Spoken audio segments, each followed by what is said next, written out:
ओम श्री साईराम. ओम श्री साई कनकांबर धारणे नमः. सुवर्ण रंगाचे वस्त्र धारण करणाऱ्या श्री साईंना आमचा नमस्कार असो. भगवान श्री सत्यसाई भगव्या रंगाची कफनी व पितांबर धारण करतात. साधू संन्याशीही भगव्या रंगाचे वस्त्र धारण करतात, परंतु या दोन्हींमध्ये फार फरक आहे. जेव्हा स्वामी लहान होते तेव्हा त्यांचे आजोबा कोंडमराजू ज्या वेळी तालुक्याच्या ठिकाणी जात तेव्हा परत येताना आपल्या नातवंडांसाठी विविध रंगांचे कापडांचे तागे आणत असत. ते पाहता सर्व नातवंडे आपल्या आवडीच्या रंगाचे कापड घेण्यासाठी एकच घाईगर्दी करत, परंतु बाळ सत्यनारायण मात्र सर्वात शेवटी उरलेले कापड स्वतःसाठी घेत असे. इतर भावंडांना झालेला आनंद हाच त्यांच्यासाठी मोठा आनंद होता. 1940 मध्ये अवतार ग्रहण केल्यानंतर स्वामी सफेद रंगाची कफनी वापरत असत. ते अगदी 1946 पर्यंत.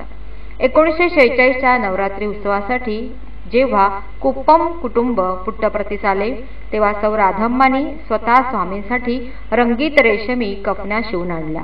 स्वामींनी त्यांचा प्रेमाने स्वीकार करून त्या विविध रंगांच्या कफन्या नवरात्रीच्या उत्सवात वापरल्या व तेव्हापासून ते भगवी कफनी वापरू लागले. त्या काळी स्वामींभोवती जमणाऱ्या भक्तांची वर्दळ तुरळक असे. त्यांना उद्देशून स्वामी म्हणत, आज तुम्हाला माझा इतका सहवास मिळत आहे, माझ्याजवळ सहजतेने येता येते, परंतु एक दिवस असा येईल की तुम्ही मला फार दुरून केवळ माझ्या कफनीच्या रंगावरून पाहू शकाल. असाच उल्लेख त्यांनी श्री शेषमराजू वडील बंधूंना मे 1947 मध्ये लिहिलेल्या त्या सुप्रसिद्ध पत्रातही केला आहे. जुन्या काळातील त्या संबंधातील एक हकीकत भक्तांना आजही बोधप्रद ठरावी. त्याचे असे झाले, एक भक्त म्हणून घेणाऱ्या स्त्रीच्या मनात स्वामींसाठी भगवी कफनी शिवून आणावी असे होते. केवळ तिची इच्छा पुरी करावी या हेतूने स्वामींनी तिला कफनी शिवून आणण्यास सांगितले. हे ऐकताच तिने ताबडतोब कापड आणून कफनी शिवून घेतली व स्वामींना अर्पण केली. परंतु या वेळेपर्यंत तिच्या मनोवृत्तीत मात्र फरक पडला होता. आनंदाची जागा अहंकाराने घेतली होती. स्वामींनी माझ्याकडे कफनी मागितली व ती ते वापरणार हा अहंकार तिला सुखावू लागला. या भ्रमात तिने पुट्टपर्तीमधील अनेक घरांमध्ये जाऊन ही बातमी सांगण्यास सुरुवात केली. ही बातमी सांगून जेव्हा ती मंदिराकडे परत आली तेव्हा तिला एक दृश्य पाहण्यास मिळाले. ते असे, तिने दिलेल्या कफनीच्या पताका सर्वत्र लावण्यात आल्या होत्या. जेव्हा तिने ही अहंकारयुक्त दर्पोक्ती सर्वत्र चालू केली तेव्हा इथे मंदिरात असलेल्या स्वामींनी एक कात्री मागून घेतली व त्या कफनीच्या सुंदर पताका कापून बाहेर लावण्यास सांगितल्या. हे पाहताच मात्र तिचे डोळे उघडले.